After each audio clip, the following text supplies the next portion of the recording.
Hello, bonjour à toutes et à tous, j'espère que vous allez bien. J'espère que vous allez bien depuis la dernière fois. Il s'est passé pas grand chose en fait depuis le dernier live où on avait pas mal parlé de la Freca, enfin des essais de Freca, du circuit de Paul Ricard, etc. Où j'avais été. La Freca ne commence toujours pas ce week-end, mais par contre, il y a des championnats qui démarrent ça et là, c'est assez intéressant. On a la deuxième manche de F1 Academy à Miami en support hein, des Grands Prix de Formule 1 avec notamment notre française, notre chouchoute nationale, Dorian Pain. Et on a aussi le début de la saison de F4 italienne. Et ça va être très très intéressant.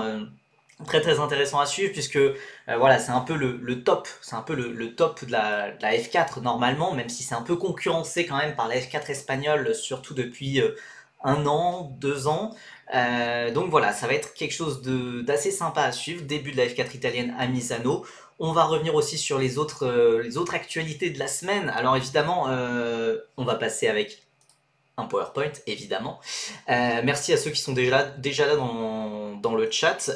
Pour le début du live, j'avais prévu juste une petite diapo pour revenir un peu, parce que j'ai pas fait de live la semaine dernière, puisqu'il n'y avait pas eu de... Il n'y avait pas eu de grosses infos, on va pas se le cacher, il n'y avait pas eu de gros championnats. Alors certes, ça roulait pas mal en Grande-Bretagne, etc. Mais c'est quand même des championnats que moi-même je suis d'assez loin, donc voilà, je me sentais pas non plus de faire un live spécialement pour ça. Mais sur les prochaines semaines, évidemment, les lives vont un peu le contenu, les articles, voilà, toutes les vidéos. J'ai quelque chose en préparation, hein, notamment concernant la Freca, qui vont bientôt arriver parce que bah voilà, la F4 italienne reprend, la F1 Academy continue, la Freca va reprendre, la F2, la F3, et on salue notre nouveau modo, Yann Runner. Merci beaucoup d'être là sur le chat. Ouais, voilà, on va bien manger ces prochaines semaines, non, c'est sûr. C'était très frustrant puisque en mars, on avait eu un mois très riche avec la F2, la F3, avec le début aussi de la F4 France à Nogaro. Donc voilà, on sentait que ça arrivait. Et en avril, il y a quasiment rien eu en fait. Alors heureusement, on a eu les débuts de Théo Pourchaire en IndyCar pour un peu voilà, pour un peu compenser ce manque. Et on avait quelques courses en Grande-Bretagne notamment, un peu de karting ça et là. Mais voilà, le gros du sujet voilà, est de retour. Les formules de promotion européennes débutent ce week-end.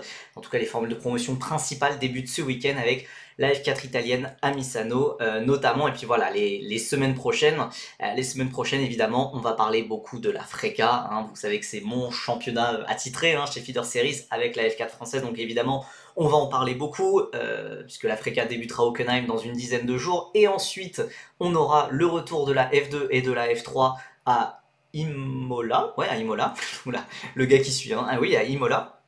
Et ensuite, on aura à nouveau de la Freca, et puis sans compter qu'on aura de la F4 France aussi dans 10 jours à les deux noms, donc voilà, ça va être très sympa. Oui, on avait un Français en Hongrie, bah d'ailleurs, je vais en parler très rapidement, voilà, pour suivre un peu, voilà, dans l'épisode précédent, donc voilà, on n'a pas fait de live sur le week-end dernier, mais il y a eu pas mal de choses qui se sont passées. Pour ceux qui veulent voir un peu plus, j'ai fait un thread sur Twitter mardi soir, hier soir seulement, assez tard vu que j'avoue que le week-end dernier j'étais en vacances.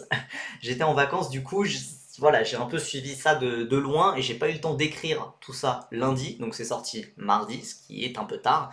Mais donc voilà, il y a beaucoup de courses en Grande-Bretagne, notamment où les pilotes, où il y a plusieurs pilotes qui se sont distingués, notamment Will McIntyre et Timek Kucharczyk, polonais, comme son nom pouvait l'indiquer, qui se sont distingués. Et puis voilà, il y a dans ce championnat de GB3, de F3 britannique, on sent qu'il y a quand même 3 4 allez peut-être 5 gros gros talents qu'on va très vite revoir en Formule 3 FIA l'an prochain. Et on avait aussi, donc voilà, oui, il y avait Martinus Stenson. Il y avait Martinus Stenson qui a fait une pige donc en F3 britannique à Silverstone pour apprendre le circuit en vue de la manche de Silverstone de F3. On avait aussi James Wharton. James Wharton d'ailleurs, donc pilote de Freca cette année chez Prema, qui a fait une pige en GB3 avec Silverstone, à Silverstone, pour, j'imagine, a priori préparer 2025, puisqu'on imagine qu'avec son budget, son talent, enfin c'est un très bon pilote quand même si c'est peut-être pas le top top top pilote, Voilà, on imagine qu'il va monter en F3 en 2025, enfin, qu'il va monter assez rapidement. Et il y a aussi Arvin Lindblad qui était en test, qui prenait la place de James Wharton durant les tests, puisque James Wharton était lors des tests en FRECA, et la FRECA reste son problème principal. Par contre, à propos de James Wharton, il a teasé une annonce, sur ses réseaux qui devrait sortir demain matin, et j'avoue que j'en ai aucune idée de ce que ça peut être. Peut-être un. Je vois pas ce que ça peut être. Je vois pas ce que ça peut être. Mais ça a l'air d'être lié toujours avec la Freca, avec Prema, puisque il pose en combinaison Prema, il pose en combinaison ouais, de Freca, hein, enfin, avec le petit logo Alpine, avec le numéro 13, etc.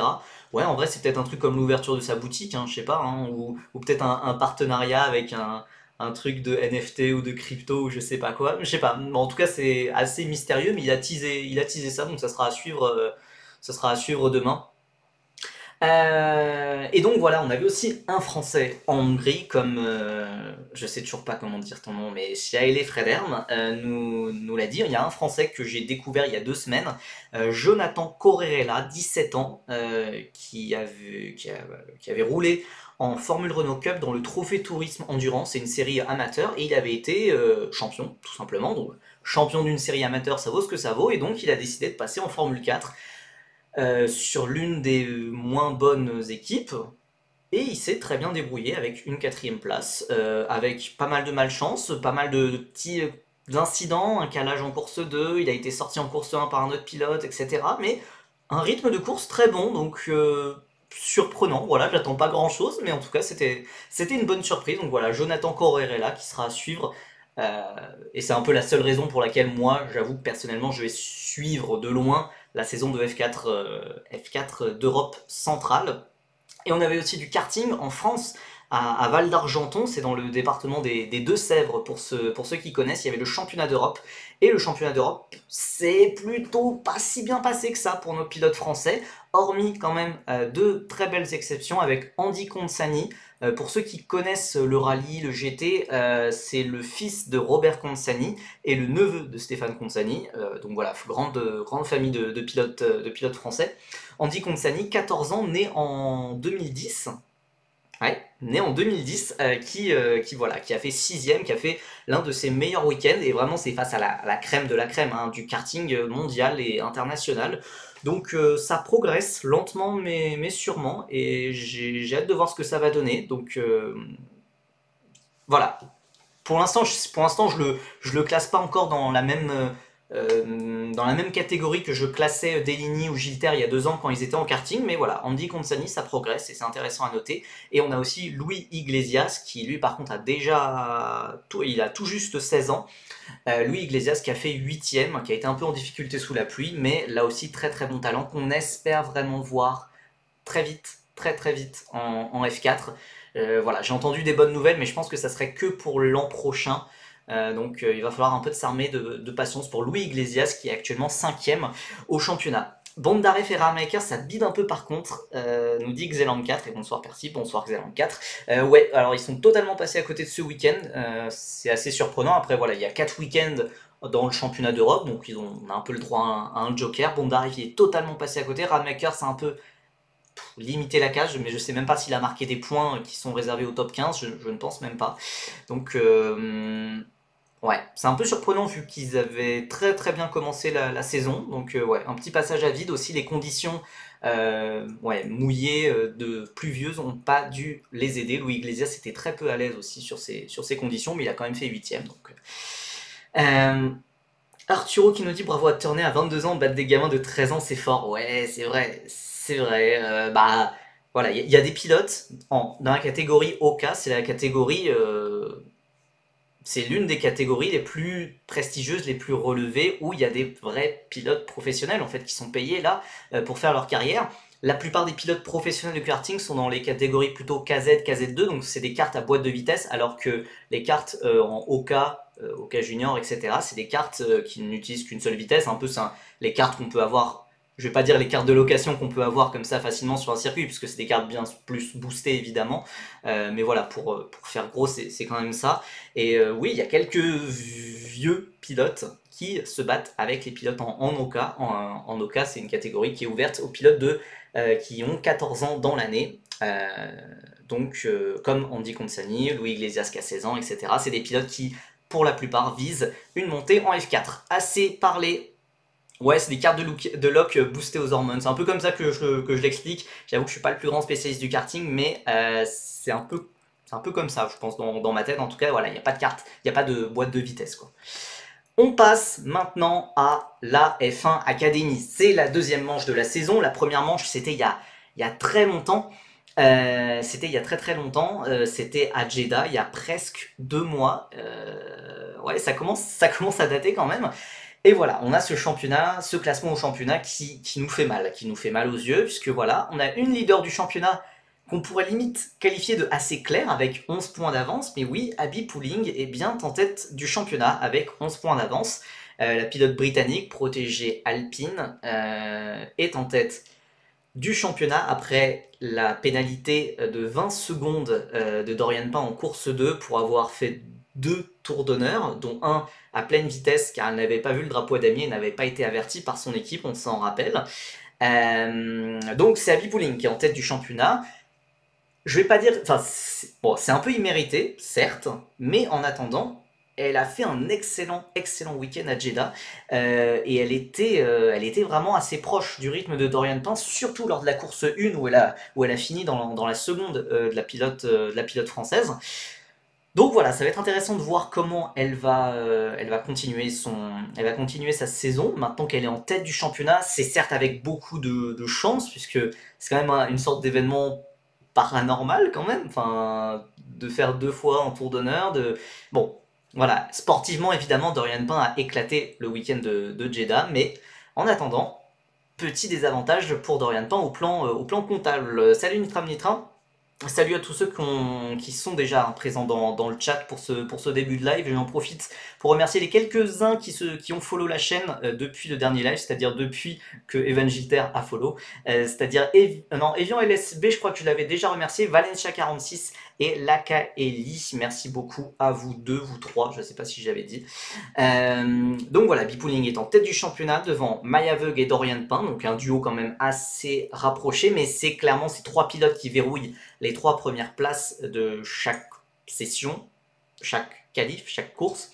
Ensuite, on a voilà, Bustamante, Marty, Chambers, Edgar, Alcoubessi, Haussmann, la 3e préma au final, seulement 9e. Puis ensuite, Schreiner, Nobles, la grande sœur Alcoubessi, Anne Alcoubessi, la 2e française Lola Lovin-Foss, 14e Lia Bloch, très malchanceuse mais très talentueuse, puis Rima Djoufali qui ne sera pas là et qui était la pilote wildcard, la pilote invitée en Arabie Saoudite. Elle laissera sa place à Courtney Grove qui avait roulé en F4 états-unienne en 2019, qui roule maintenant en LMP3 je pense, et on a 16e Emily de Heus. Alors, à part dominer, quel est l'intérêt de Dorian dans cette série? Eh bien, c'est ça, déjà, dominer, montrer qu'elle gagne, enfin, que quand elle est favorite, elle gagne le championnat. Il faut vraiment gagner le championnat, et surtout la F1 Academy, ça donne une exposition médiatique que la FRECA, dont la FRECA est très loin. Et même, j'ai envie de dire, je pense que la F1 Academy est beaucoup plus médiatisée que la F3, même peut-être que la F2, je sais pas, mais voilà, la F1 Academy est surmédiatisée pour un championnat de F4 et c'est importantissime pour elle de gagner ce championnat. Il faut le gagner. Alors c'est assez dingue, hein, vu son inexpérience en monoplace, hein, elle a commencé la F4 en compétition en octobre ou novembre, en novembre 2023, mais voilà, c'est elle la super favorite. Et donc il faut savoir aussi gérer cette pression en quelque sorte. Il faut savoir gérer cette pression, s'imposer nettement, voilà, sans bavure.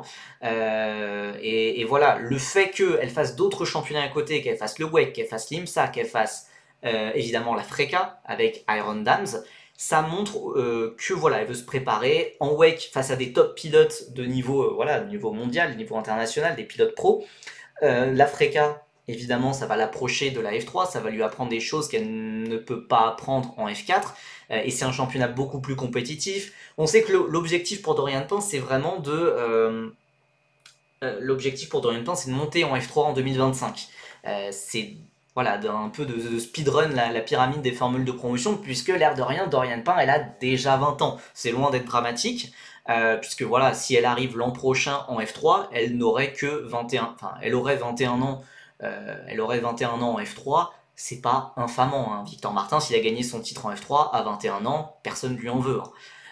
Après, la F1 Academy est très médiatisée en France parce qu'il y a Dorian Pin, nous dit Tomissian. Je suis pas d'accord. Et puis, enfin, alors, évidemment, elle est très médiatisée en France puisque quand il y a une pilote française, oui, déjà quand il y a une pilote française, ça fait parler. Quand il y a une pilote française qui gagne, évidemment, ça fait encore plus parler. Mais même avant Dorian Pin, même quand la F1 Academy était même pas diffusée sur Canal+, était même diffusée nulle part, on parlait 3000 fois plus de la F1 Academy que de la F4, ne serait-ce que française, de la F4 italienne dont on va parler dans quelques minutes, de la F4 espagnole, etc.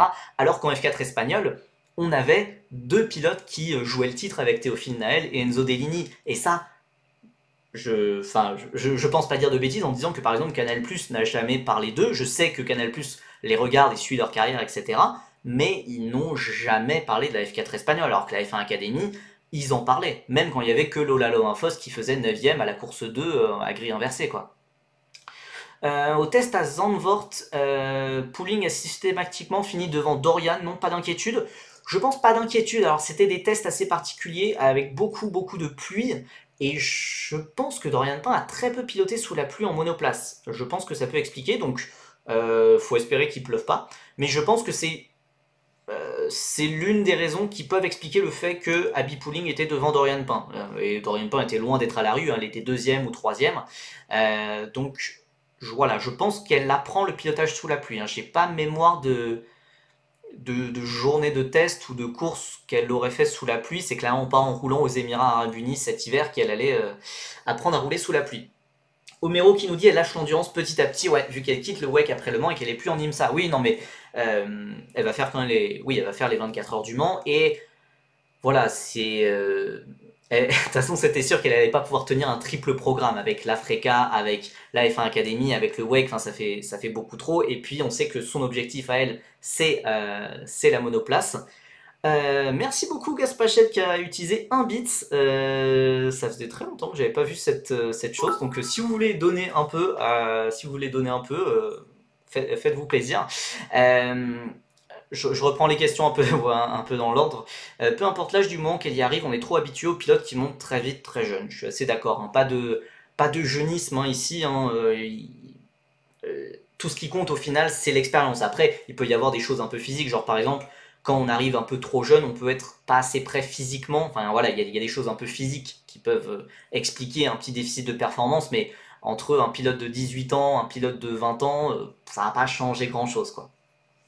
Tiens, j'y pensais, nous dit Runner, mais avec la filière Mercedes qui ne mène personne nulle part, attends, enfin oui, et des sacrés bons pilotes, Vesti, Dorian Antonelli et les autres, est-ce que créer une équipe type Sauber Mercedes dans les années 80-90, avec notamment Frentzen et Schumacher, pourrait faire sens, j'imagine? Je suis pas d'accord. Pour moi, Mercedes, avant Vesti, il y avait quand même cette réputation que tu signais dans l'académie Mercedes, tu avais un siège en F1. Il y a Pascal Wehrlein, il y a Esteban Ocon, il y a George Russell qui ont eu directement, ça a pris plus ou moins de temps, mais qui ont eu un siège en F1 en faisant partie de l'académie Mercedes. Mais là, Mercedes n'a pas voulu investir sur Frédéric Vesti, tout simplement. Il croit totalement en Andrea Kimi Antonelli, mais en Frédéric Vesti, il ne voit pas en lui un futur champion de F1. Vesti mérite totalement sa place en F1, mais voilà, c'était pas non plus le talent générationnel, quoi. Et je pense que Mercedes n'a pas voulu pousser à ce point. Peut-être que si Vesti avait eu le titre, ça aurait pu changer quelque chose, mais j'en doute beaucoup. Ouais, ils ont pas investi dans Vesti, lol. Donc pour moi, il n'y a pas de raison. Hein. Pour l'instant, Mercedes garde toujours de très bons liens avec Williams et on a l'impression quand même que, enfin voilà, Je ne crois absolument pas aux rumeurs de type Andrea Kimi Antonelli monte en F1 à partir d'Imola chez Williams en remplaçant Sargent, tout simplement parce qu'il n'aura pas encore 18 ans et qu'il n'a pas encore montré assez de choses en F2, même si son début de saison est très positif. Mais voilà, je pense que Mercedes, s'ils ont besoin de placer un pilote, bah, ils n'hésiteront pas trop, hein. Donc voilà, tu en penses quoi des résultats de ces premiers tests de Freca pour Dorian Pain? Eh ben, je sais pas si le test d'Hockenheim était le plus représentatif, puisque là aussi, bon, du coup, oui, enfin, euh, elle a découvert le pilotage de la Freca sous la pluie, c'était des conditions très changeantes, avec des résultats assez aléatoires, je pense. Par exemple, on avait les R-Ace, donc, qui est un top team, qu'on n'a presque pas vu dans le top 10, et on avait les KIC Motorsport qu'on finit avant-dernière, qui étaient dans le top 10, qui étaient même dans le top 6 avec deux voitures. Je pense qu'il y a eu beaucoup de différences de performance, genre des équipes qui ont essayé de faire un gros coup sur le dernier jour, sur les derniers jours, sur les derniers tests en utilisant le push to pass.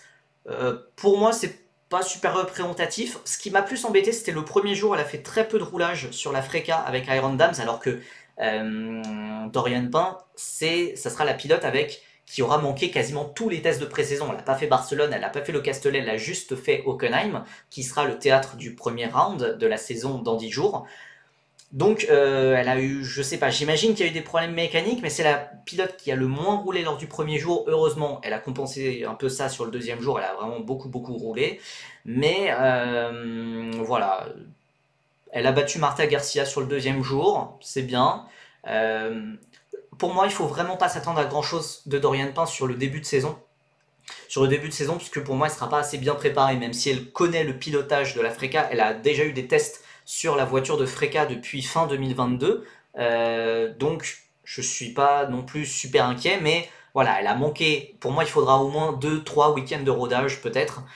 J'espère surtout voir une progression au fil de l'année. Ça, c'est ce que j'espère. Et la voir de plus en plus proche de ses coéquipiers de chez Prema.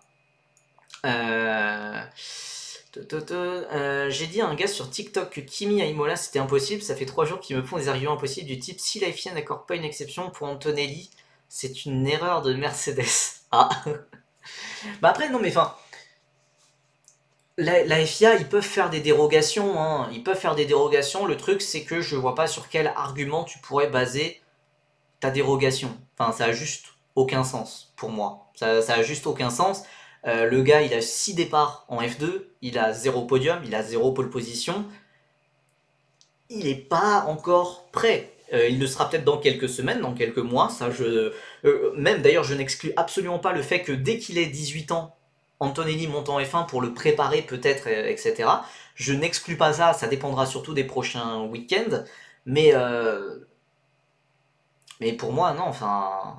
Est-ce que la limite d'âge a un gros sens? Bah, elle a surtout un gros sens puisque la FIA voulait frapper fort.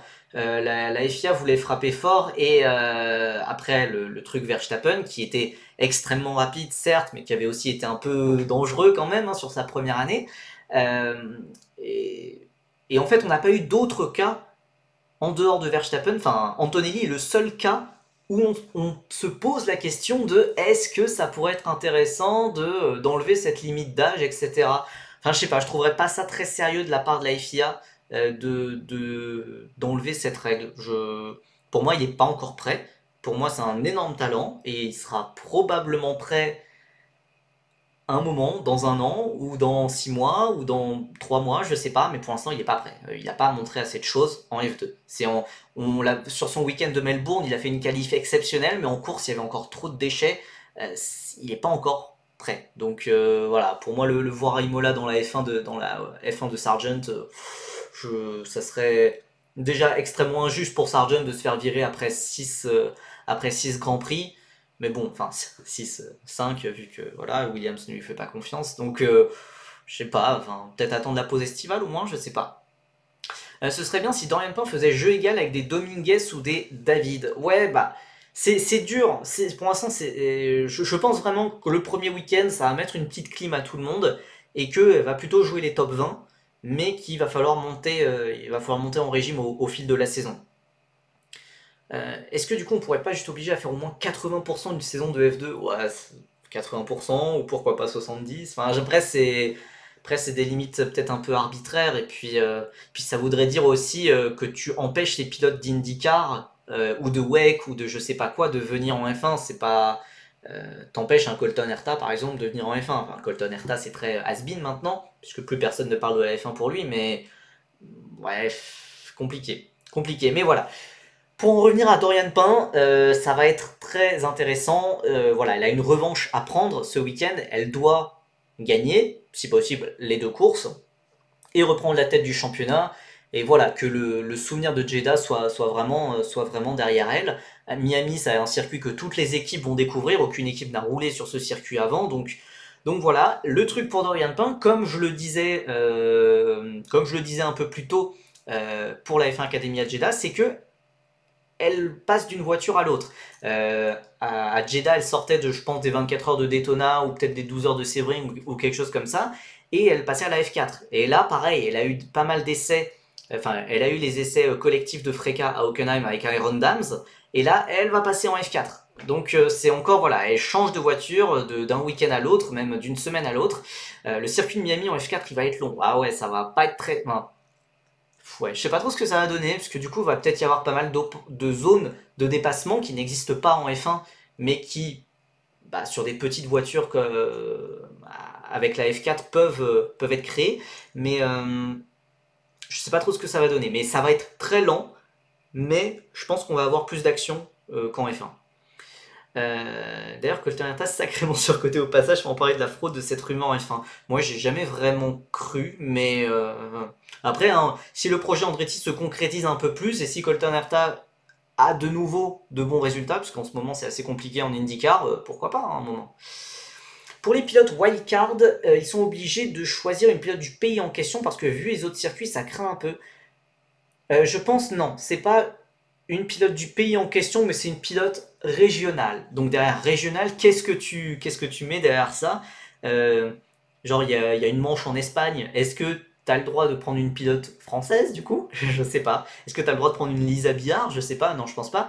Je pense que pour des pilotes espagnols, pour des pilotes néerlandaises, ça, il n'y aura pas de souci. Pour les pilotes qataris, ça va être compliqué à trouver. Donc je pense que ça sera une pilote régionale.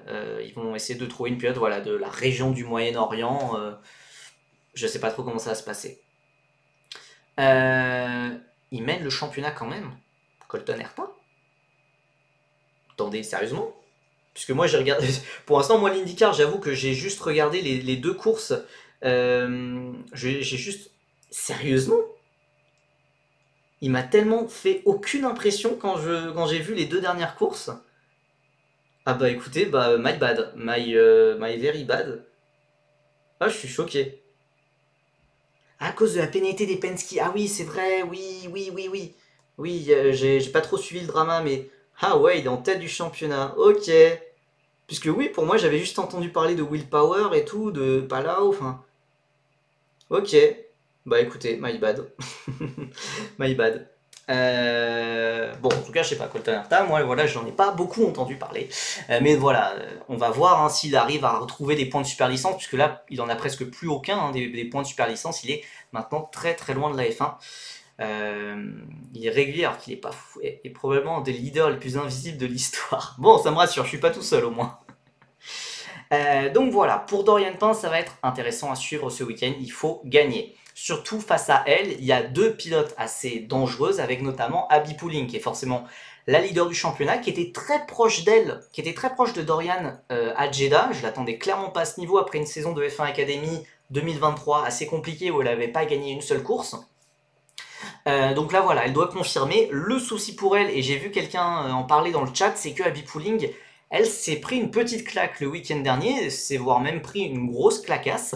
Elle a un double programme en monoplace, un peu comme Dorian Pain. Elle a un double programme en British F4, donc en F4 britannique. La F4 britannique, c'était le championnat qu'il avait révélé hein, en 2020. Abby Pulling avait fait 6ème au général, elle avait eu plusieurs podiums. Et puis ensuite, l'année d'après, bah, elle passait Enfin voilà, elle passait petit à petit en W Series, elle faisait des piges en Formule Renault, etc. Sauf qu'en W Series, bah, ça n'a pas marché autant qu'il le fallait, et puis la W Series a fait faillite, et il a fallu redescendre en F1 Academy vu que Alpine n'a pas voulu investir à fond sur elle. Et voilà, la saison 2023 de F1 Academy était compliquée. Et là, 2024, elle fait ce double programme British F4 et F1 Academy. Avec l'objectif voilà, de relancer sa carrière. Elle a déjà 21 ans, ce qui commence quand même à faire vieux, surtout pour de la F4. J'arrive pas à trouver les courses de ce championnat sur YouTube. Tu sais comment faire? Non, malheureusement, c'est pas un championnat qui est dispo sur YouTube, donc c'est pour ça que d'ailleurs j'en parle très peu. C'est un championnat qui est juste accessible par live timing, genre bien à l'ancienne. Il y a juste la course 3, donc la dernière course du week-end, qui est diffusée sur la télé nationale, sur ITV4. Voilà, c'est juste ça. C'est extrêmement random. C'est extrêmement random, mais du coup, on n'a pas pu voir exactement ce qui s'était passé. On n'a pas pu voir exactement ce qui s'était passé pour Abby Pulling, car à Donington, le week-end dernier, ça a été pas bon. Ça a été pas bon. Elle a fait 7ème sur la première course et 17ème sur la course 2. Ah, il y a les commentaires audio avec le live timing, hein, intéressant, ça je ne savais pas, nous dit Arturo. Mais donc voilà, ça a été quand même assez compliqué, surtout la course 2, elle a fait des petites erreurs, elle a même eu une pénalité de 5 secondes pour track limits, donc ça l'a fait descendre encore plus loin dans le classement, et au final, donc elle est, je crois, 10e ou 9e au championnat, et elle n'est même pas la première féminine. Et ça, enfin, c'est quand même assez dingue, genre pour la leader de F1 Academy, de ne pas être la première féminine dans un autre championnat de F4. Car oui, Abby Pulling est derrière Ella Lloyd. Pour ceux qui ne la connaissent pas, c'est une pilote galloise de 18 ans qui fait ses débuts en monoplace cette année. Et qui fait des très bons débuts. On l'avait vu un peu en Formula Winter Series pendant l'hiver en Espagne, et puis là, elle est en British F4 et ça se passe très bien. Il y a eu 2 courses de top 8. Bah, c'est très bien, on va pas s'emballer et dire que voilà, c'est la future pilote, de F1, mais bah, c'est un job très très solide. Des chances de l'avoir en F1 Academy en 2025? Possible, enfin, possible. Après, moi, de mon côté, je sais pas, il faut voir la suite de sa saison, mais si par exemple, elle continue à monter en puissance et peut-être à se battre pour des podiums, etc., ça serait beaucoup plus pertinent de ne pas passer une saison de plus en F4 et de passer directement à de la GB3, donc la F3 britannique, ou même à de la Freca, etc. Mais voilà, enfin, pour une pilote britannique, je pense que ça serait bien quand même de monter en GP3. Après, pour l'instant, on n'en est pas là. Elle est 8e, 9e au championnat. On ne parle pas encore d'une montée. Il n'y a eu que 2 courses. Il y a la 3e ayant été annulée à cause de la pluie. Donc, ça sera à suivre. Il n'y a pas la règle des 2 ans. Oui, alors après, il y a la règle des 2 ans. On n'a pas le droit de faire 3 saisons en F1 Academy. Après, entre la théorie et la pratique, on va voir ce que ça va donner. Hein. On va voir. On va voir, puisque ça signifie qu'il faudrait avoir un gros renouvellement de plateau en F1 Academy. Je ne sais pas si le vivier est aussi important que ça. Voilà, enfin la W Series, de base, la championne n'avait pas le droit de redoubler. Hein.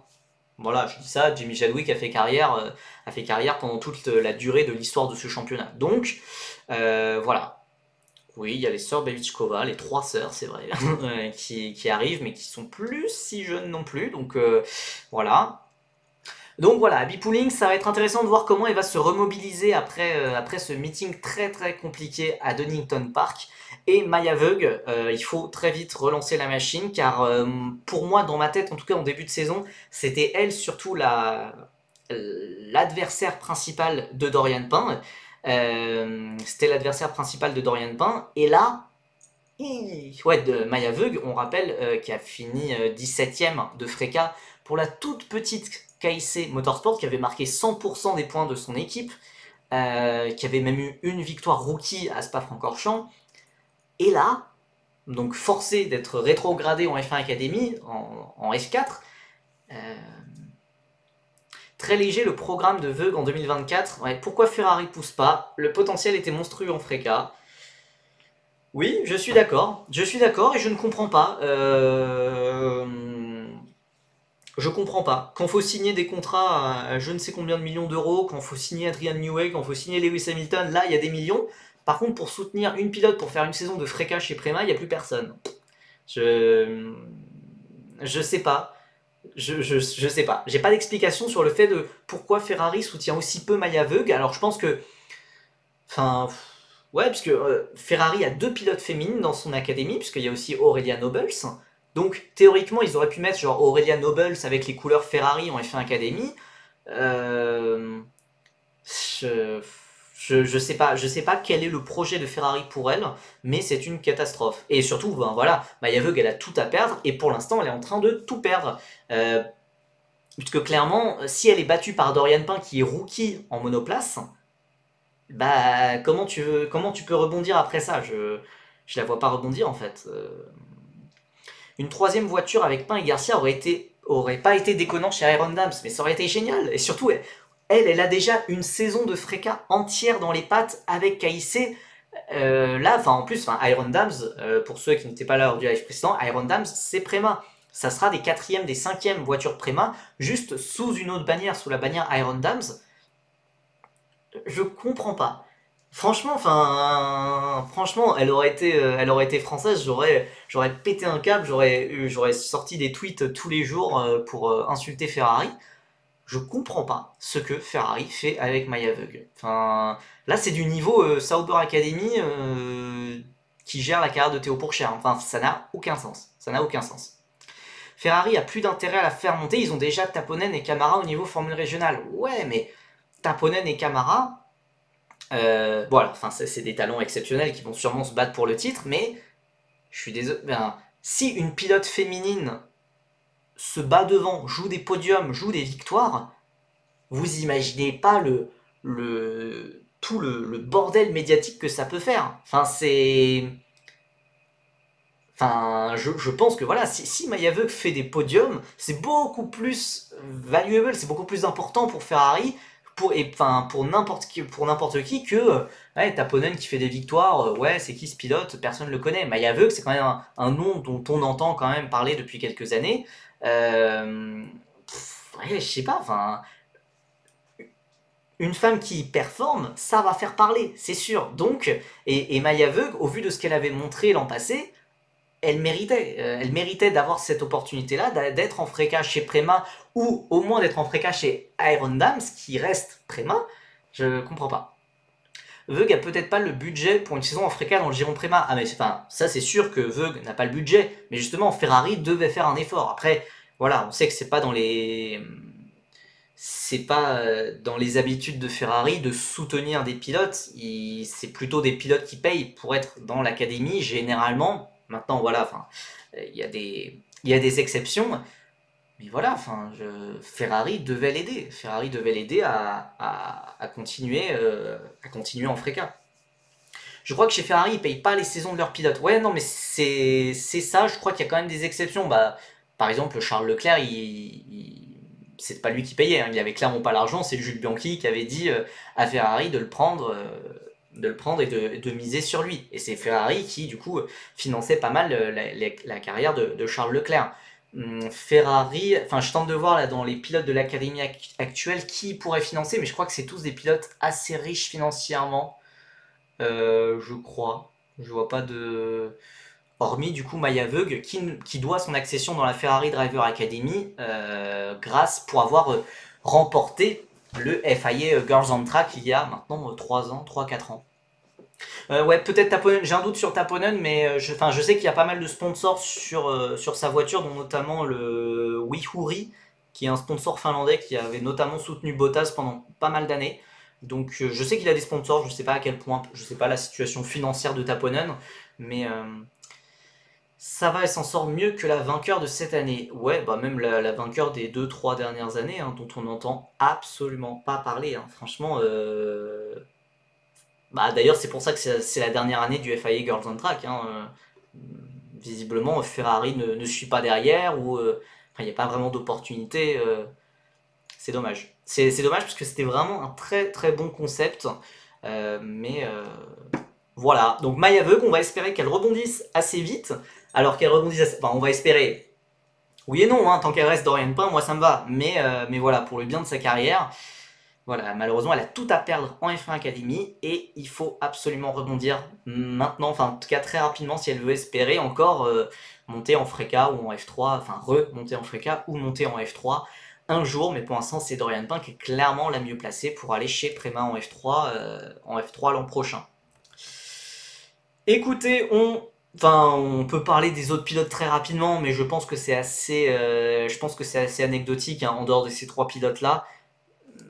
Enfin, je sais pas, est-ce qu'il y a d'autres pilotes que vous attendez au tournant, mais j'avoue que sur la F1 Academy, en dehors de ces 3 pilotes-là, on va pas parler de grand monde. Je vais quand même continuer de surveiller l'IA Block qui a très très peu d'expérience en monoplace et qui progresse très vite. Alors ça se voit pas sur le classement, mais voilà, pour ceux qui s'en souviennent, elle avait eu quand même pas mal de malchance à Jeddah sur les 2 courses. Mais ouais, voilà, l'IA Block, on est d'accord. On est d'accord, puisque le reste, j'attends de voir peut-être Tina Haussmann qui m'avait bien hypé en F4 italienne l'an passé, mais ok, allez, on part sur l'IA Block en quatrième féminine de ce plateau à surveiller. Et on passe à la F4 italienne. La F4 italienne, c'est la F4 de référence, c'est la F4 la plus relevée, tout simplement, historiquement, et cette année encore, a priori, même si la F4 espagnole est aussi d'un niveau très très très élevé. Oui, le débat peut être ouvert, hein, puisque la F4 espagnole, c'est quand même un sacré level cette année. Petite anecdote, je suis bloqué par Bustamante parce que je dis qu'elle était nulle. En même temps, pourquoi tu dis qu'elle est nulle aussi? Enfin, c'est pas très gentil quand même. Mais bon, Bustamante, je pense elle a bloqué pas mal de gens, hein, après les polémiques qu'il y a eu pendant l'hiver dernier, je pense. Mais donc voilà, cette année, on a 37 pilotes, ou en tout cas au moins 37 pilotes qui vont participer à la manche ce week-end à Misano. Ça va être intéressant, très très intéressant à surveiller, puisqu'il y a là-dedans, il y a des pilotes qui font partie d'académie de F1, qui font partie de grandes sociétés de management qui ont remporté énormément de titres en karting et qui sont vus comme les prochains Antonelli. On rappelle que Antonelli avait notamment gagné la F4 italienne en 2022 pour sa première saison complète en monoplace, et que l'an dernier c'était Kasper Stuka, le Polonais, qui est aujourd'hui en Formule 3 chez MP, qui s'était imposé, qui a depuis rejoint le Red Bull Junior Team. Pourquoi il y a un jeu mobile comme équipe? Alors oui, je pense que tu parles de l'équipe roumaine Real Racing qui aligne 2 pilotes roumains. Franchement, les noms d'équipe, et encore, il n'y a plus, plus l'équipe qui avait eu un moment l'an dernier ou il y a 2 ans qui s'appelait Cars Racing, genre voiture de course quoi. Ça, c'était un nom assez révolutionnaire, j'avoue. Chez US Racing, on dirait qu'ils ont tous le même niveau. Alors, je suis pas d'accord. Exception pour un, en tout cas, avec Akshay Bora. On va pouvoir parler des pilotes d'académie du futur, genre l'incroyable Kabir Anurag. Et c'est vrai que Alpine a fait parler d'elle récemment, ces derniers temps, en annonçant la venue de Kabir Anurag au sein de l'Alpine Academy. C'était il y a maintenant 2-3 semaines. Voilà. Voilà, on va en parler de Kabir Anurag, vous en faites pas. Petite question, Percy, sais-tu pourquoi on ne voit jamais Slater dans les vidéos post-Prema sur YouTube, Insta, alors qu'on voit presque systématiquement les autres pilotes F4? Est-ce qu'il a glissé un billet pour se soustraire à ses obligations de com? J'en sais rien. J'en sais rien, mais surtout qu'en plus Slater... Alors est-ce qu'il a roulé chez Prema l'an passé? Je ne pense pas. Attendez. Puisque Powell, Nakamura, Berta, c'est des pilotes qui font partie de la famille Prema depuis plus d'1 an désormais. Ils ont roulé avec Prema. Ouais, ils ont roulé avec Prema, mais je veux dire en karting. Ils faisaient partie de Prema en karting. Alors que Slater... Ah, je sais pas. Non, mais si, il a...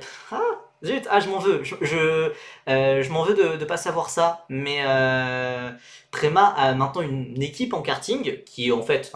Ils ont aussi rebadgé Kart République, beaucoup de pilotes de karting, les plus talentueux, ou en tout cas ceux qui sont suivis par des académies de F1, roulent pour Prema by Kart République. Et donc voilà, ça crée des liens évidents pour la suite de leur carrière, pour monter chez Prema dans le futur. Donc voilà, ça se joue peut-être là-dessus, c'est peut-être du contenu qui date de l'an passé et qu'ils ont sorti. J'avoue que je sais pas, j'avoue que je vais pas pouvoir répondre à ça. Après, c'est vrai que c'est un pilote très très riche, mais après, ça serait un peu con de pas vouloir faire ces opérations de com, je pense, puisque ça aide beaucoup les pilotes à se faire connaître. Enfin, surtout Prema, c'est un peu la seule équipe à faire ça. il faut jouer là-dessus, je pense, mais bon. BVM toujours fidèle au poste en F4 comme en Euroformula, une seule voiture, il lâche pas l'affaire les collègues. Bah, en Euroformula ça performe, hein, donc voilà. Ils ont mal pris le fait qu'il ait roulé pour un Emersfoort, peut-être, hein, peut-être d'être allé chez les rivaux pour débuter. Donc voilà, 37 pilotes en tout. Mais voilà, il y a forcément l'équipe ultra favorite, c'est bien évidemment Prema, qui ne sont pas tenants du titre. Donc voilà, ils avaient manqué le titre malgré un line-up avec Hugo Guchuku, avec Arvin Lindblad, avec James Wharton, avec beaucoup de pilotes qui ont beaucoup de victoires, qui ont beaucoup de titres. Ils étaient passés à côté avec la fin de saison totalement folle de Kasper Stuka, avec 8 victoires en 9 courses. Mais ouais, je sais, non, mais moi je suis un peu quelqu'un qui fait des paris très audacieux, hein. Prema, favori. Et vraiment, enfin, cette année encore plus que les autres années, quand on voit le line-up des autres équipes. Franchement, je m'attends à ce que sur certaines courses, il y ait des sextuplés Prema. Genre il y ait des 1, 2, 3, 4, 5, 6 Prema, et c'est juste l'ordre des Prema qui change. J'ai assez peur de ça, car sur les autres équipes, on va passer aussi un peu... on va pas passer en revue les 37 pilotes, hein, puisque il y en a, on s'en fout, et on sait que ils vont pas performer, on sait qu'ils vont pas performer, mais il y en a quand même qui attirent l'attention, etc. Mais j'en vois aucun vraiment rivaliser pour le titre. Pour moi, US Racing a un bon line-up et Van Amersfoort aussi. Ouais, un bon line-up, mais sans plus quoi. Le reste de la grille hors Prema est pas foufou. Ouais. En parlant de RS Grand Prix, c'est vrai, on peut faire notre point Adrien David du live. N'oubliez pas que Adrien David roule en Michelin Le Mans Cup au Paul Ricard ce week-end. C'est vrai, n'hésitez pas à lui faire coucou. Il est en LMP3 toujours avec R-Race, l'un des coachs de Enzo Dellini pour cette année. Adrien David, donc on verra ce que ça donne après son podium après son podium à la première course à Barcelone. Donc voilà, Prema c'est forcément les favoris, il y a 6 pilotes très talentueux. Attendez, le sextuplé serait effrayant. Allez, Stolz-Hermani, ça me fait rire, un laiton c'est original. Et oui, comme vous le pouvez le voir, donc on a un pilote émirati avec Rachid Al-Dairi, 16 ans, qui était déjà chez Prema l'an passé, qui avait fait 10e de F4 italienne, ce qui était le moins bon résultat d'un pilote Prema, enfin c'était le dernier pilote Prema. Mais cet hiver, il a été très bon en faisant 4e de F4 Emirati. Après voilà, c'est un pilote qui a été formé aux Émirats Arabes Unis, qui connaît les circuits d'Abu Dhabi et de Dubaï par cœur. Donc voilà, il était à domicile. On va voir ce que ça va donner en Europe, en Italie. Et sur ça, je suis un peu plus sceptique, je dois l'avouer.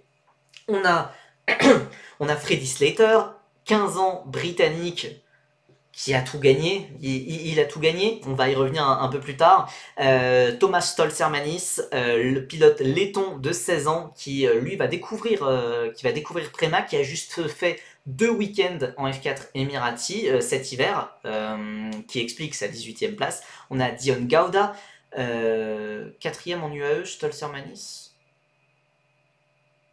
Non, 4e en UAE, Aldairi. Je me suis peut-être couré dans les... J'ai peut-être fait une faute de... Je me suis peut-être fait un lapsus, mais non. Stolz-Hermanis, il a fait 18e car il n'a fait que les 2 dernières manches. On a ensuite Dion Gauda, pilote indien de 16 ans qui a fait 4e de F4 britannique et qui va un peu découvrir la F4 italienne avec Prema. On a Kin Nakamura Bertal, la révélation de la F4 Emirati, qui a fait 2e et vice-champion, protégé de l'Alpine Academy, et Alex Powell, 16 ans, 6e seulement de la F4 Academy, et qui a le soutien de Mercedes, le pilote de la Jamaïque, qui, pour la petite anecdote, est le cousin de Asafa Powell, pour ceux qui suivaient les JO, qui suivaient le 100 mètres, etc. C'est l'un des sprinters qui était l'un des rivaux de Usain Bolt, de Johan Blake, etc. Ils sont cousins, du coup. Voilà, je pense que parmi ce line-up de 6 pilotes, il y a quand même les 2 pilotes qui se détachent le plus et dont on va parler énormément cette année, mais dont on va parler... j'ai dit 6e de la F1 Academy, mais attends, mais j'ai craqué. J'ai craqué. Vous me faites peur là, je suis 6e de la F4 Emirati, hein, si jamais. Ils sont pas d'ethnie différente. Bon, je sais pas, j'imagine que doit y avoir des métis. Ils sont cousins, hein, ils sont pas forcément frères et sœurs, hein, je pense. J'avoue que je connais pas exactement tout l'arbre généalogique des Powell. Mais voilà, pour moi, il y a quand même les deux ultra favoris au vu de ce qu'ils ont montré cet hiver en F4 Emirati, c'est Freddy Slater et Kin Nakamura Berta qui se sont battus jusqu'au bout, jusqu'à la dernière course pour le titre. Freddy Slater, voilà, vous savez ce que je dis de lui sur Twitter notamment, que c'est le nouveau Lando Norris. Voilà, il y a énormément de points de comparaison, son budget, son talent, son management, ADD Management, qui est l'une des plus grosses sociétés de management pour les jeunes pilotes notamment, qui est toujours la société de management de Lando Norris. Voilà, qui a un palmarès complètement dingue, enfin, complètement dingue en karting, en Oka Junior, champion du monde, champion d'Europe KZ2, donc les cartes à boîte de vitesse hein, dont on parlait en début de live. C'est énorme. Et puis en plus de ça, champion des Ginetta. Les Ginettas, vous savez, c'est petites voitures de tourisme en fait qui sont accessibles dès l'âge de 14 ans et qui font que il y a beaucoup de pilotes britanniques qui débutent leur carrière en Ginetta. Ça a été le cas de Lando Norris, de Jamie Chadwick, Zach O'Sullivan, George Russell, je sais pas. Mais en tout cas, voilà, beaucoup de pilotes britanniques ont commencé leur carrière avant la F4 en Ginetta. Lui, il a gagné avec 16 victoires en 20 courses. Le gars, voilà, il a tout gagné. C'est un monstre. Il a fait énormément de tests, un peu comme Lando Norris. Voilà, il y a énormément de points de comparaison entre les deux. Et je vais répondre à Xeland 4 juste après. Ensuite, il y a Kin Nakamura Berta, protégé de l'Alpine Academy. Là aussi, très gros talent. Pilote japonais et slovaque. C'est dingue, c'est complètement dingue quand même, japonais et slovaque. J'avoue qu'il y a une petite partie au fond de moi qui préférerait qu'il roule plus tard pour la Slovaquie, mais je pense pas, je pense qu'il roulera pour le Japon. Mais parce que voilà, la Slovaquie, c'est quand même vachement original, c'est assez atypique. Voilà, donc champion du monde Oka Junior en 2021, champion d'Europe Oka en 2022, juste devant un certain Alex Powell. Et qui de base devait monter en F4 il y a un an, mais qui a perdu son sponsor principal pour je ne sais pas quelle raison. Alors oui, actuellement il roule avec une licence britannique, mais c'est tout, hein. C'est un pilote japonais et slovaque. Il roule avec une licence britannique comme Oscar Piastri par exemple l'a fait,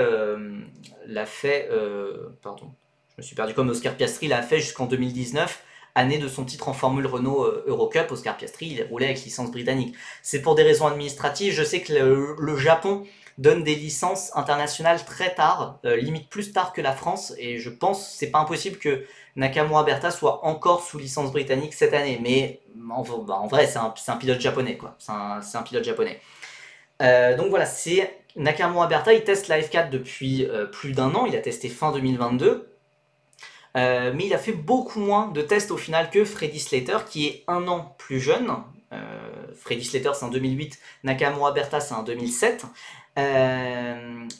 Mais voilà, en F4 Emirati, pour moi, la courbe de progression de Nakamura Berta était beaucoup plus intéressante que celle de Slater. Slater, alors je vais peut-être dire n'importe quoi et qu'on va bien me rironner à la fin du week-end de Misano, mais Freddy Slater, il a été au top à chaque week-end absolument stable, toujours devant, puisque voilà, c'est le gars qui a fait tout plein de tests, qui connaît tout par cœur, qui connaît la voiture par cœur, etc. Alors que Nakamura Berta, il a été moins préparé, il a moins d'argent, mais Alpine le soutient, Alpine lui donne de l'argent pour faire partie enfin, lui donne de l'argent, le soutien, c'est son principal soutien, l'Alpine Academy, un peu comme Victor Martins. Mais donc voilà, c'est pas non plus un soutien exceptionnel, et ça devient pas le pilote le plus riche du monde, et du coup il était un peu moins bien préparé, et on a clairement vu la courbe de progression de Nakamura Berta qui s'est croisée au fil de la saison. La courbe de progression s'est croisée avec celle de Slater. Sur la dernière partie, sur les dernières manches, sur les dernières courses, Nakamura Berta était quand même un petit peu devant Slater. Donc j'ai envie de dire, après moi c'est aussi un peu une préférence aussi, je pense personnelle. Je préfère bien plus avoir un pilote japonais, slovaque, un pilote de l'Alpine Academy en plus. Euh, voilà, je préfère le voir gagner que Freddy Slater qui est un pilote britannique. Des pilotes britanniques, je suis désolé, mais on en a tellement. Enfin, désolé, hein, c'est pas contre eux, hein, j'adore l'Angleterre et tout, mais on en a marre des pilotes britanniques. Et c'est tellement, Slater, c'est tellement, voilà, c'est le pilote qui roule. Voilà, j'ai un peu plus envie à soutenir Nakamura Berta, et je pense que voilà, au vu de la courbe de progression, pour moi, petit avantage de Nakamura Berta qui va continuer à progresser quand Slater va peut-être un peu plafonner. Maintenant, un peu plafonner, ça veut dire quoi? Je pense que Slater, il va jouer les victoires à chaque course, il va jouer le titre de toute façon. Donc, au lieu de soutenir un gars comme Adrien David, ah mais vous attendez pas à ce que Alpine soutienne correctement des pilotes français, hein, enfin, je, bon, voilà. Quand Nakamura Berta va devoir laisser passer Kabir Anurag car celui-ci paye sa carrière, mais oui, c'est totalement ça. Hein. Kabir Anurag, il paye totalement la carrière de Nakamura Berta. Hein. Ça, c'est sûr. Et aussi celle de Victor Martin, c'est celle, enfin, les pilotes payants qui ont rejoint Alpine pendant l'année. Nicolas Lacorte, Kabir Anurag, qui n'ont rien à faire sportivement dans une académie, bah, ils payent la carrière de Victor Martins, de Kin Nakamura Berta notamment. C'est voilà, c'est comme ça que l'Alpine Academy, ils veulent pas investir de pilote, voilà, ils veulent pas y toucher, mais c'est triste. C'est triste, mais voilà, malheureusement, je pense qu'ils ont été vraiment trop traumatisés par Piastri, où ils ont donné énormément pour sa carrière, et il n'y a pas eu de retour sur investissement, car en haut, ils n'ont pas été assez fichus de choisir entre Alonso, entre Piastri, ils ont préféré laisser traîner les choses jusqu'à ce que les deux partent. Donc voilà, ça va être intéressant à voir entre Slater et Nakamura Berta. En tout cas, voilà, hein, j'ai ces deux pilotes qui vont se battre tout en haut et qu'on va voir très rapidement en FRECA, voire limite en Formule 3 FIA, peut-être dès l'an prochain, je sais pas, je pense pas. Mais c'est clairement les deux favoris au vu de ce qu'ils ont montré cet hiver. Raciste envers les roast beef, non, mais enfin, individuellement ça va, mais surtout, ouais, faudra en parler plus longuement, l'impact de Piastri sur les formules de promotion, ouais, sur les, bah, clairement, ça a été un électrochoc pour pas mal d'académies, je pense, hein, et notamment pour Alpine, mais ouais, je suis assez d'accord.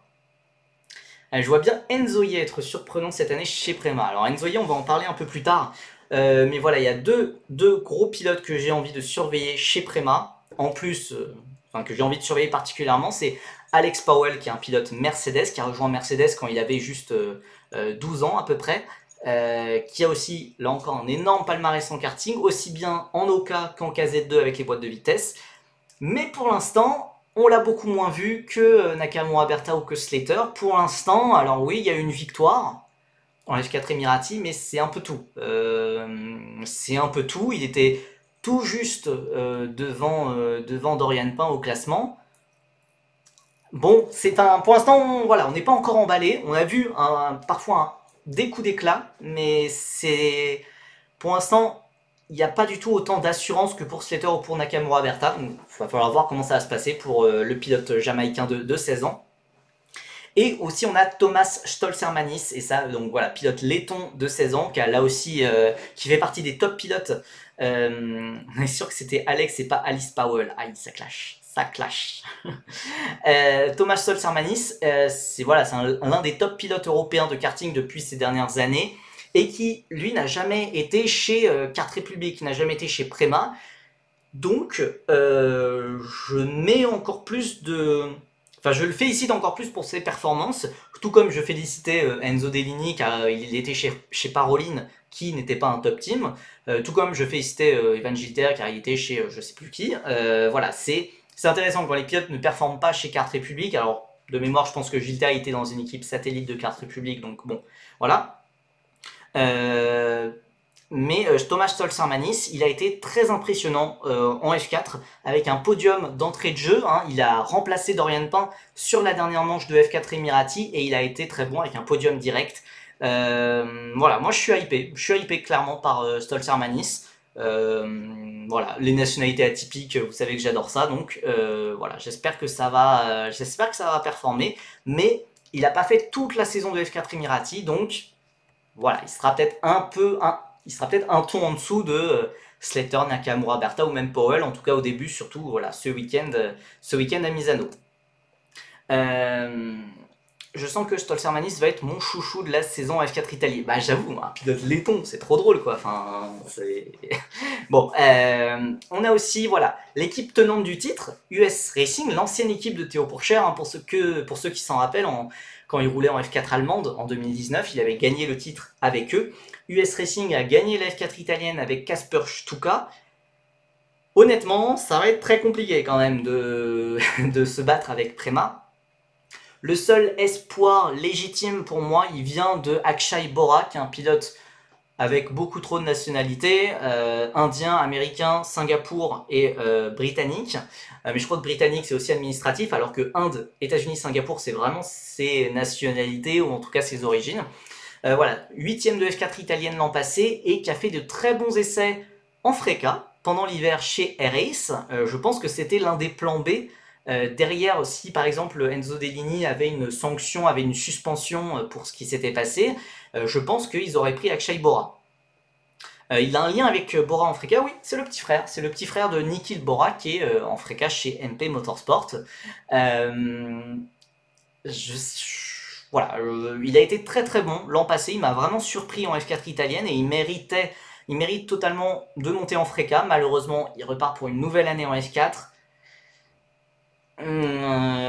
Voilà, je pense qu'il a pas mal à perdre quand même en refaisant une nouvelle année en Formule 4. En tout cas, voilà, je le place bien plus haut que tous ses coéquipiers. Voilà, on a parlé de Kabir Anurag, nouvelle recrue de l'Alpine Academy, qui a fait 41ème de F4 italienne l'an passé en participant à la moitié de la saison. Voilà, bah, enfin, on l'a dit, il est là pour financer la carrière de Nakamura Berta au sein de l'Alpine Academy. Kittigan qui demande si je débriefe un peu GB3, GB4. Alors en fait, je l'ai fait un peu en début de live. Et je l'ai fait aussi sur Twitter de façon un peu plus longue. Et je l'ai fait sur Twitter, donc voilà, un petit débrief de ce week-end. Matheus Ferreira, ancien pilote de l'Alpine Academy, qui a beaucoup déçu, qu'on n'attendait pas spécialement, mais qui était surtout là grâce à son argent, mais qui a quand même beaucoup déçu. Et on a Jack Beaton, le fameux champion de F4 d'Asie du Sud-Est.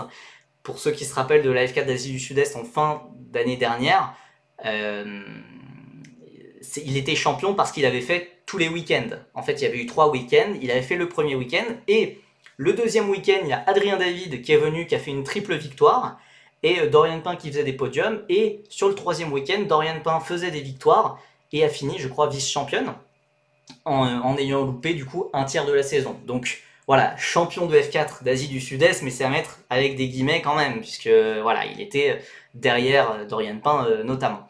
Et Beaton pas au niveau, non mais je suis d'accord, voilà, pour moi j'ai pas beaucoup d'attentes, mais en F4 Emirati, il a été assez bon, il a été assez correct en faisant 12ème, en n'étant pas chez Prema, etc. Donc il a beaucoup profité des courses à grille inversée, mais quand même, ça sera à surveiller.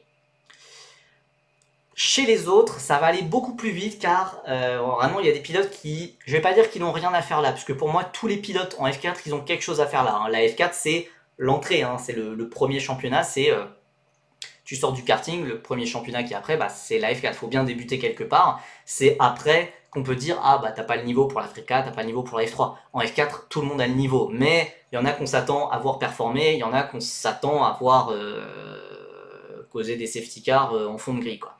Chez Van Amersfoort, on retrouve un ancien pilote, un ancien pensionnaire de la FFSA Academy, de la F4 française, Iyu Yamakoshi, et non pas Yui Yamakoshi, comme disait le commentateur de la F4 France.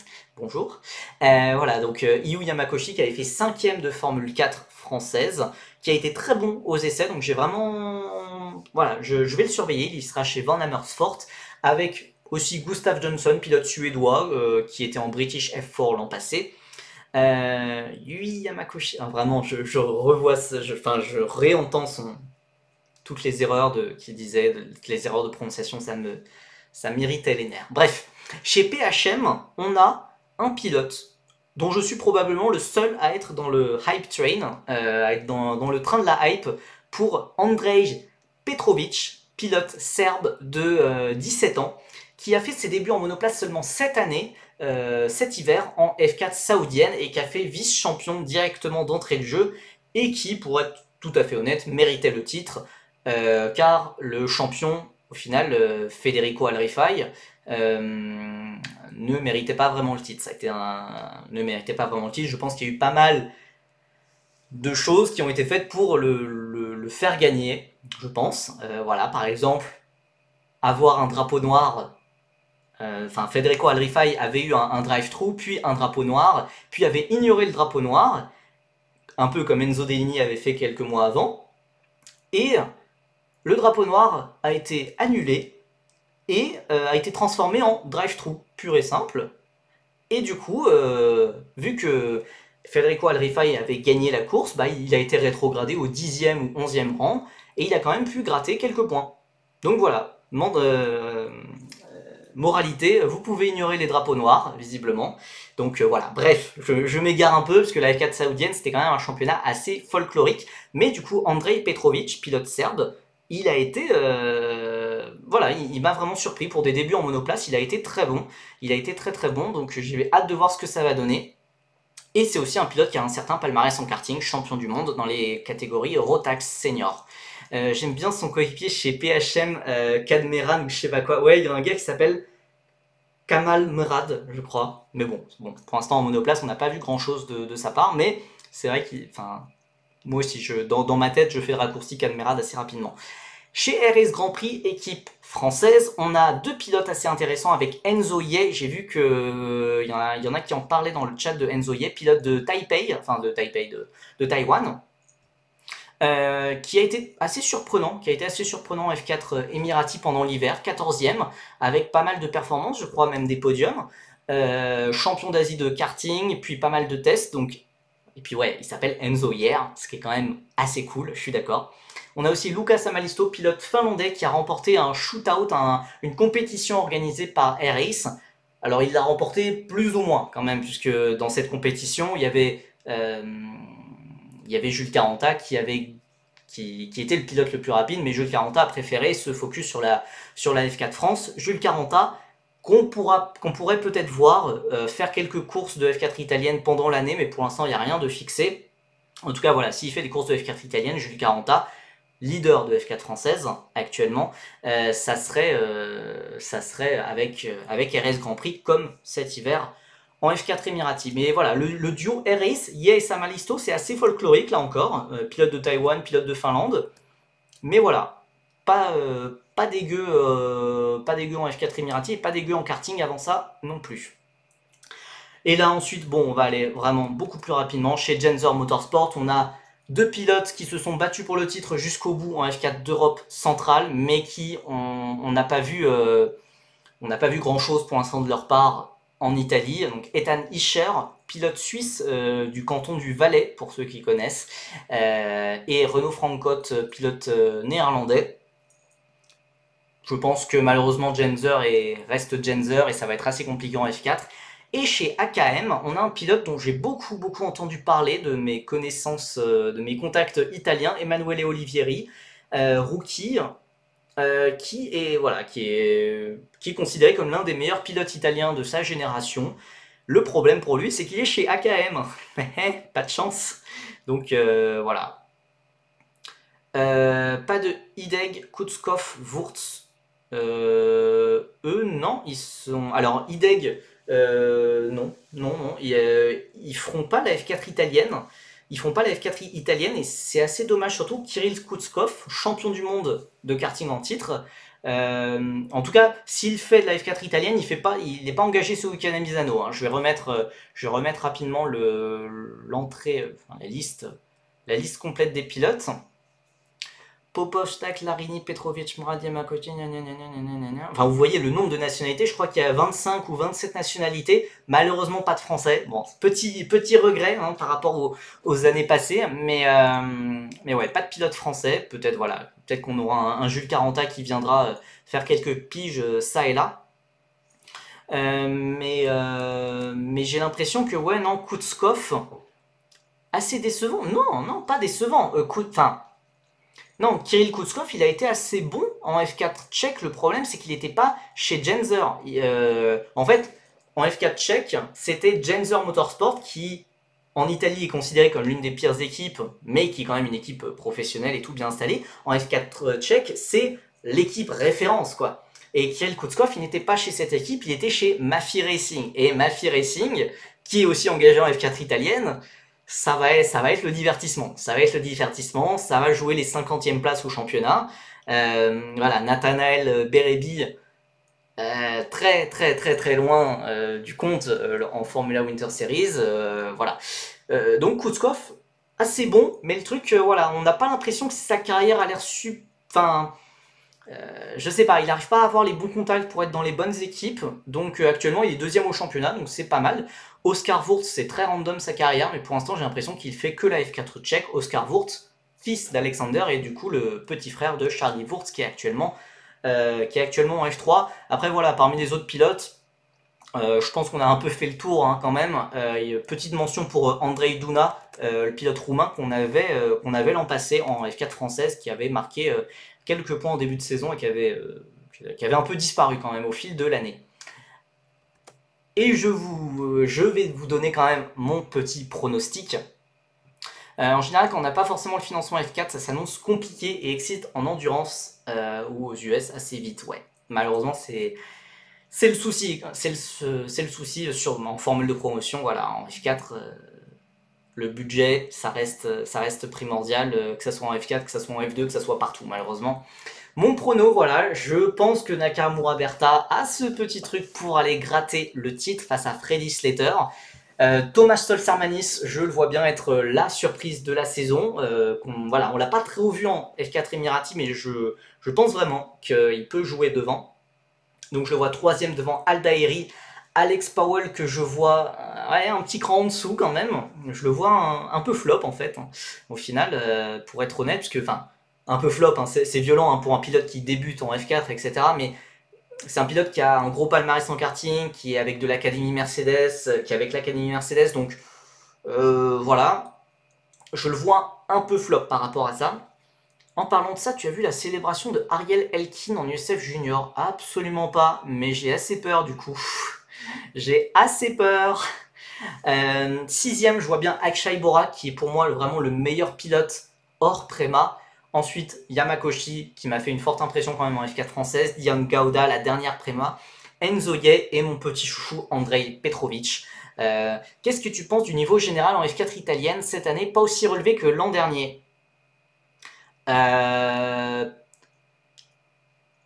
C'est compliqué, puisqu'en fait, il y a des individualités, surtout chez Prema, qui font monter le niveau général. Donc, je pense à Slater, Nakamura Berta, Powell et Stolzermanis.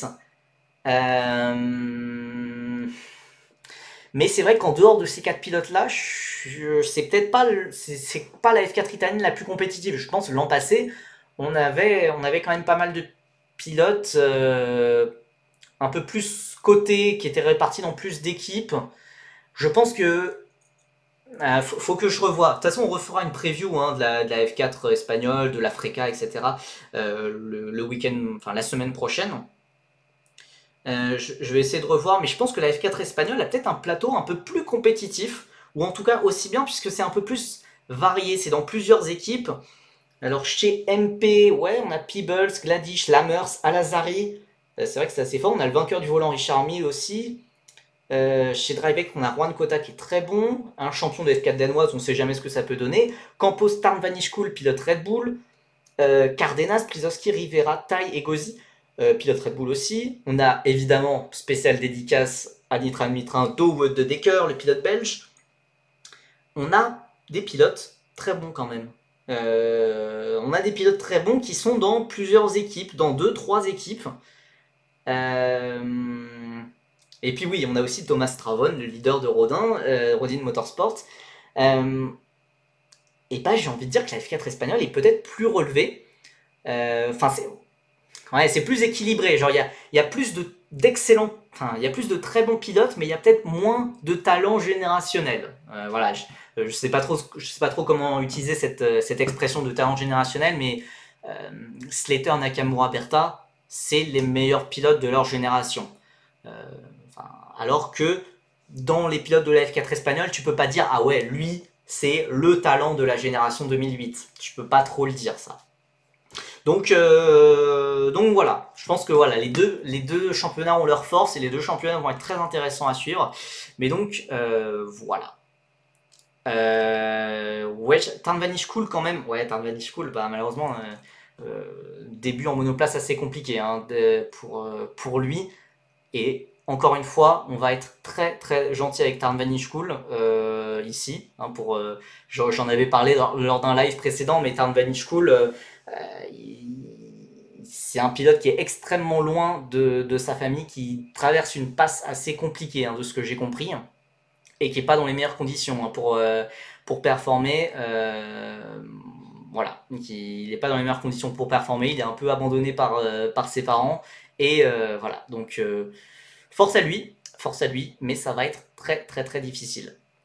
Mais oui, enfin au début, moi je me disais en Formula Winter Series quand je l'ai vu en grosse difficulté, je me suis dit ah bah Red Bull a pas fait le bon choix et tout, mais a priori non, c'est vraiment compliqué. Yann Runner qui nous dit ouais on passe à Théo Pourchaire. Ton compte Twitter qui s'est transformé en Pourchaire fan account, j'apprécie fortement. On est un peu obligé forcément notre champion de F2.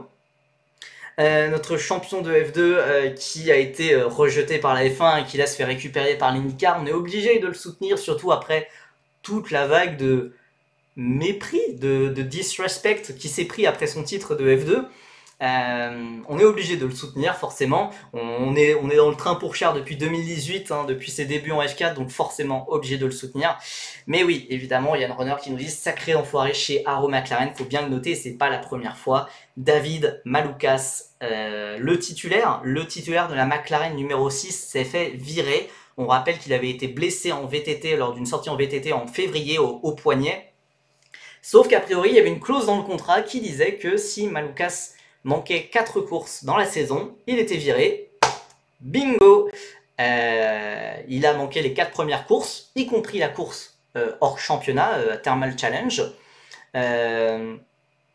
Oui, voilà, il s'est pas fait virer, c'était dans le contrat. Donc, voilà, mais c'est pas très beau, mais bah, c'est dans le contrat. Donc, ouais, franchement, je sais pas, enfin ouais, c'est quand même très bizarre comme clause, hein, mais a priori c'était vraiment dans le contrat, donc ouais. Voilà, donc évidemment, pour Théo Pourchaire, ça ne peut être qu'une bonne nouvelle, parce que voilà, il n'est plus un simple remplaçant d'un pilote qui va bientôt revenir de blessure. Évidemment, on a tous parlé évidemment de son Grand Prix à Long Beach qui était juste exceptionnel. À Alabama, donc un circuit routier, c'était un peu plus compliqué. Au final, on ne sait pas trop comment, il a quand même été le meilleur pilote McLaren sur la course en finissant, non, il n'a pas fini malheureusement, mais à cause de l'attentat de Patricio Howard dans le dernier tour sur Théo Pourchaire. Donc Patricio Howard, son coéquipier, on le rappelle. Donc oui, il a eu Howard, la plus belle fin de course, ouais. Howard. Bref, voilà, donc Pourchaire a fini 22e, devant Howard 23e. Rossi n'a pas eu de chance avec une roue mal serrée, il n'a pas pu finir la course, vers la moitié de course environ. En plus, c'est quand même super con d'aller faire des sports extrêmes à un mois de la reprise de la saison. Pour moi, McLaren a fait le bon choix, surtout que Aylott est un meilleur pilote, ça va leur permettre de le tester pour l'an prochain. Ouais, clairement, je pense que Callum Aylott, ça reste le pilote numéro 1. Ça reste un pilote qui a beaucoup d'expérience en IndyCar, qui a l'expérience des ovales, clairement, Callum Aylott, c'est le pilote qui va prendre la place de David Malukas. De ce que j'ai compris, j'avoue que je suis pas le plus grand spécialiste IndyCar, mais de base, McLaren voulait en premier lieu Callum Aylott dans la McLaren numéro 6, mais que Juncos Racing, donc l'ancienne équipe de Callum Aylott, a essayé de le retenir, a fait traîner les choses, etc. Ils ont fait traîner les choses, et du coup, bah, ils ont dû se rabattre sur Malukas un peu au dernier moment. Sauf que de base, ils voulaient Aylott. Malukas s'est blessé, donc ils ont pu prendre Aylott. Callum Ilott, on rappelle, hein, l'ancien vice-champion de F2 qui n'a pas été considéré par Sauber pour la F1.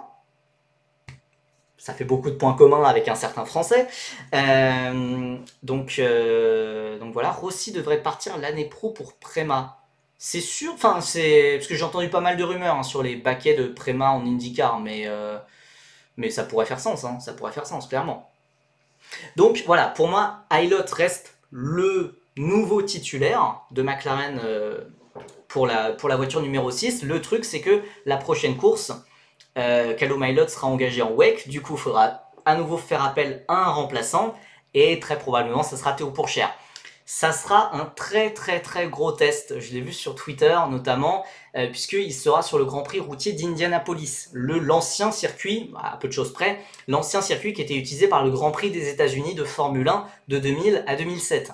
C'est le circuit européen typique par excellence, alors que Barber, Alabama, c'est pas tellement un circuit européen, c'est plus un circuit type britannique, type néo-zélandais à la rigueur, que Théo Pourchaire n'a pas tellement connu pendant sa carrière.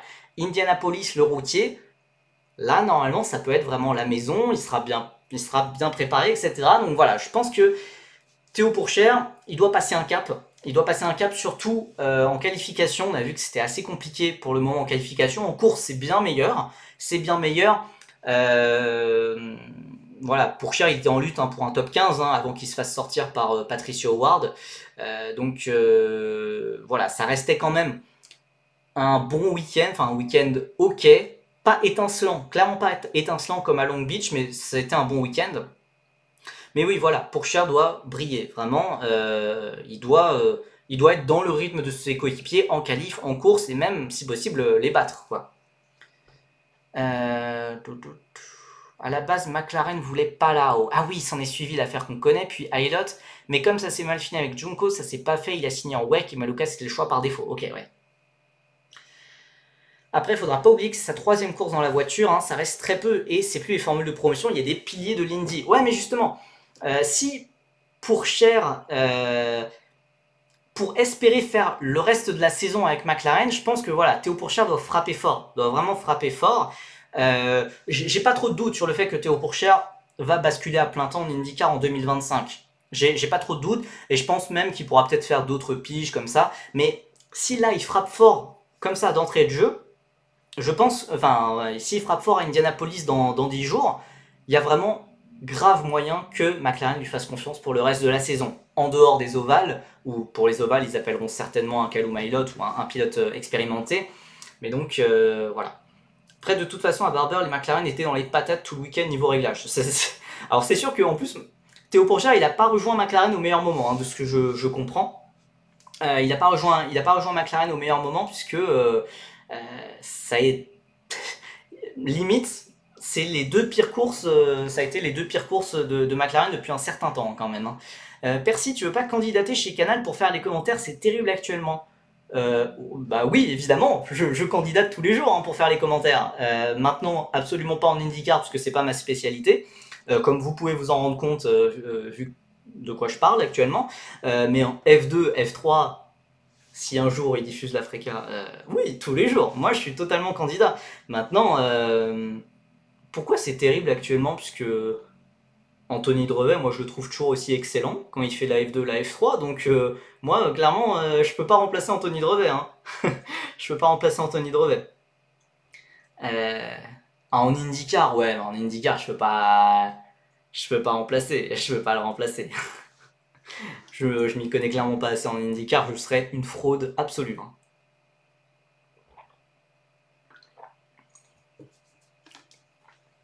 Drevet, il y a un vent de j'aime pas en ce moment, je comprends pas. Bah, enfin, du coup, après, Gentil Derlo, j'aime bien le jeu duo. Oh là, oh là, ça divise. Ouais, mais de toute façon, les commentateurs, ça divise toujours. Hein. Ça divise toujours. Hein. Qu'on parle de Julien Febvreau, de Vigneron, d'Anthony Drevet, de Stéphane Gentil-Renaud Derlo. Je sais que Stéphane Gentil-Renaud Derlo, j'avais énormément de mal en F2, F3 quand ils ont fait quelques courses, ou Pierre Combeau, Antoine Arlot, etc. Mais que sur d'autres trucs, comme l'IndyCar notamment, ils sont bien plus à l'aise, moi en tout cas je trouve. Mais voilà, on a besoin de commentateurs passionnés quoi. On a besoin de commentateurs passionnés comme l'est Anthony Drevet de façon excellente.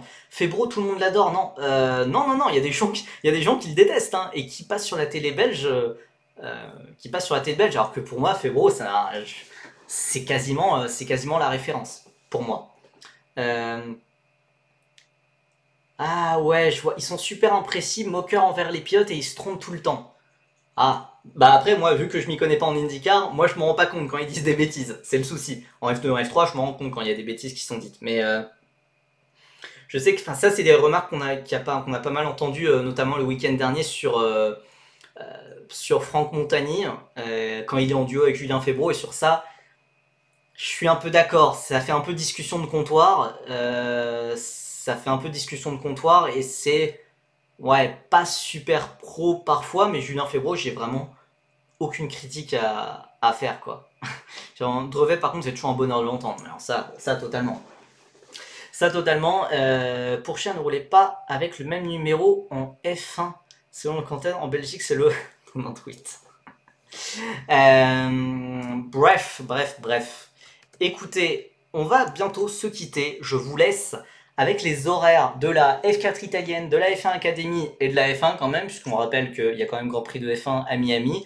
Ça va pas être le Grand Prix le plus fou, hein, je pense.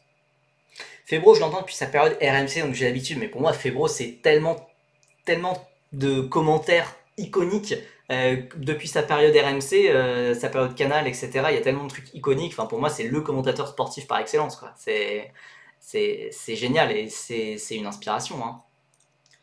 Le LMS, ah mais je suis désolé, moi je suis obligé de me concentrer sur un monoplace parce que sinon on s'en sort pas. On s'en sort pas, même si en ELMS, évidemment, il y a Maceo Capieto et compagnie, voilà. Mais moi, je suis obligé de me focus sur la monoplace. Ici, je suis un streamer, journaliste monoplace. Donc, on se limite à la F1, la F1 Academy, la F4 Italie pour ce week-end. Oui, Adrien David avec RS en Michelin Le Mans Cup, on en a parlé un peu plus tôt, mais oui, ça va être à suivre aussi. Et donc voilà, le week-end d'après, ça va être très intéressant, puisqu'on va avoir de la Freca, on va avoir de la F4 espagnole, on va avoir de la F4 française, avec le retour à l'Ednon. Ça va être la folie, franchement j'ai trop hâte. Tu as parlé d'Adrien David d'ailleurs, oui, on a fait un petit point un peu plus tôt, un peu plus tôt dans le live pour dire qu'il roulait ce week-end au Paul Ricard. Un lien pour suivre la F4 italienne, alors c'est sur la chaîne YouTube, tout est sur YouTube, hein, F4 espagnole, italienne, française, etc. C'est sur YouTube. Maintenant, je peux essayer de trouver la chaîne YouTube du championnat. Clac. Oh bah écoutez, il y a même les lives qui sont déjà programmés. Il y a tous les lives qui sont déjà programmés, donc écoutez, hop. Voilà. J'ai mis le lien dans le chat, tout est sur YouTube. Pour la F1 Academy, du coup, les courses sont à suivre sur les antennes du groupe Canal+. Je crois pas que ce soit sur Canal+, directement, ça m'étonnerait beaucoup. Oui, F4 anglaise, malheureusement, oui, non. La F4 anglaise, c'est l'un des rares championnats de F4 qui n'est pas diffusé. Il n'y a que la dernière course du week-end diffusée sur ITV4, qui est une chaîne qu'on n'arrive pas trop à trouver en France. Voilà, c'est un peu l'exception qui confirme la règle, puisque F4 italienne, espagnole, française, même tchèque, comme les week-ends derniers, on peut les avoir sur YouTube gratuitement, quoi. Écoutez, on va se laisser. C'est un bon week-end qui nous attend et surtout c'est un mois de mai complètement dingue qui nous attend. Ça fait plaisir. Voilà, tout est de retour. On va manger Gucci vraiment. F1, F2, F3, Freca, F4, espagnole, italienne, française. Il y aura de tout. Donc franchement, j'ai extrêmement hâte de ce week-end. N'hésitez pas à me suivre évidemment ici. N'hésitez pas à me follow ici sur Twitch évidemment. Et sur YouTube, Percy VOD, la chaîne de rediffusion, sur Twitter, Percy-8 Wolf, où évidemment il y aura du contenu. Il y a du contenu notamment ce week-end avec une interview de Art Grand Prix, du team principal d'Art Grand Prix, de Alessandro Giusti, d'Evan Gilter, qui vont sortir à propos du redressement d'ART en Freca, en tout cas du redressement espéré. Est-ce que le baptême du feu du modo s'est bien passé? T'inquiète, tout s'est bien passé, il y a pas eu de spam, donc écoute, juste ta simple présence a permis de faire fuir les bots, c'est merveilleux. Donc voilà, ça va être des week-ends assez dingues, va falloir suivre. Suivez aussi voilà, la chaîne YouTube, suivez aussi mon TikTok, on sait jamais ce qui peut arriver. Je pense qu'il va y avoir du contenu qui va sortir, surtout pendant la semaine de course de Freka. Donc voilà, écoutez, suivez évidemment feederseries.net, pas mal d'articles qui vont venir dans les prochaines semaines. Et voilà, d'ici là, portez-vous bien, bonne soirée, bon week-end de course en F1 Academy, en F4 italienne, en F1. Et allez Dorian Pain, on est tous derrière elle et on espère que tout va bien se passer. Allez, bonne soirée à tous, salut!